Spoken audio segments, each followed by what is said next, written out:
Backhanded in over Brendan Smith, who's back to play it. He plays it over the glass and out of play, and that's going to be a penalty. Where do you stand in terms of last year? Do you use it as motivation? Do you want to remember what happened so it doesn't happen again?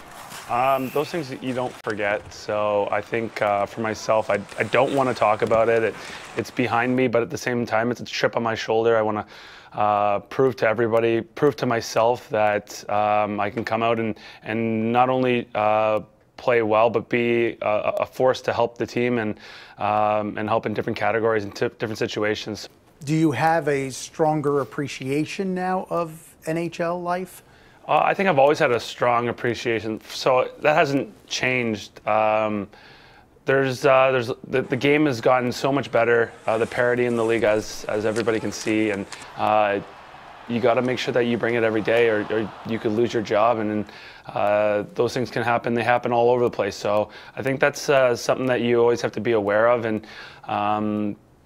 even when you're feeling a little crummy or whatever, you got to find a way to be professional and play at the best of your ability. And so those are things that I'm aware of, and I have been aware of, but certain situations kind of came up, and now I can use that as a little bit of a motivation. He wasn't happy with the way things went last year for him, obviously, and I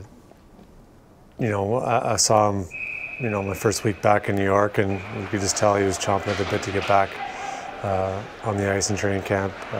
He came in great shape.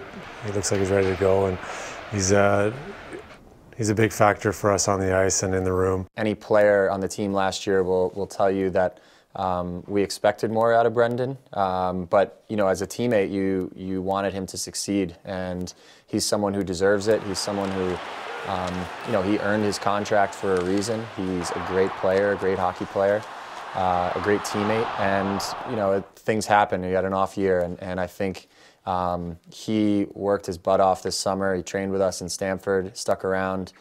He has a new baby that I think has put a whole new perspective on his life, and he's coming in hungrier than ever, and I think he's going to be a key part to making this team and making us successfve. I think for myself is just to come out here, work hard, and make sure that I'm focused on every play, and I've done it before, so I think I can do it again.